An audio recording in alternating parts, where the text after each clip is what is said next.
ఇశ్రాయేలీయులకి సమూయేలు గారు చెప్తున్నాడు, మీ పూర్ణ హృదయంతో యెహోవా వైపు మళ్ళండి, యెహోవా వైపు రండి.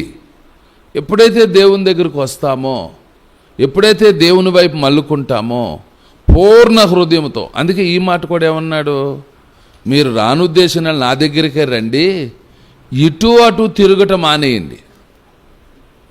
సరే, ఇటు అటు తిరగటం మానేసి మీరు రావలసిన విధంగా నా దగ్గరికి తిన్నగా రండి.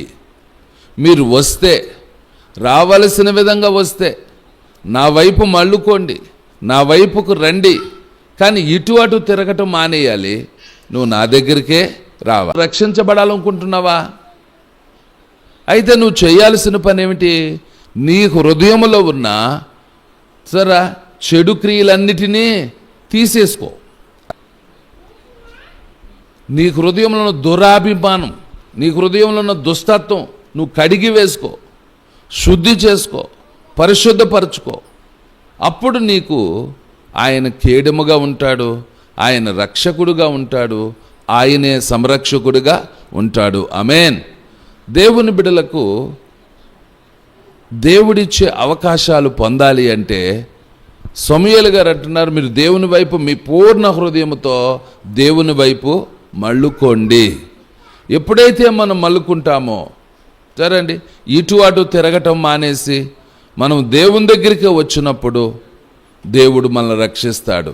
అందుకే ఆయన అంటాడు, యెరూషలేమా నువ్వు రక్షింపబడినట్లు నీ హృదయంలో ఉన్న చెడుతనాన్ని కడిగేసుకో, నీ హృదయంలో ఉన్న చెడు అంతా తీసేసుకో, నీ హృదయంలో అపవిత్రత అంతా నువ్వు కడిగి వేసుకో.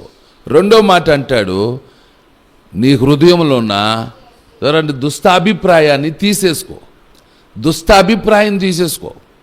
ఎందుకని? దేవుని దగ్గరికి వస్తున్నావు, పూర్ణ హృదయంతో రావాలి, పశ్చాత్తాపంతో రావాలి, పరిశీలనతో రావాలి, నీ హృదయంలో ఉన్న పాపాన్ని విడిచిపెట్టడానికి రావాలి.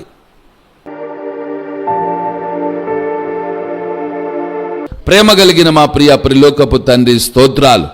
మేము బలహీనులమైన మీరు బలవంతులు నాయన, మేము వట్టివారం శక్తిహీనులము, కానీ నువ్వు గొప్ప దేవుడవు నాయన. తండ్రి, మీకు అసాధ్యమైందంటూ లేదు నాయన. ఆనాడు సమూయేలు ఇశ్రాయేలులకు చెప్పిన మాట వాళ్ళు విన్నారు. మీ మాట విన్నప్పుడు, మీ వైపు మళ్ళుకున్నప్పుడు మా అపవిత్రతను ఒప్పుకొని మారుమనసు పొందినట్లు కృపదయచే కుటుంబాలను దీవించండి, శుభం కలిగించండి, మేలు చేసి మహిమ పొందమని దీవించమని యేసు నామమున అడుగుచున్నాము తండ్రి. ఆమేన్.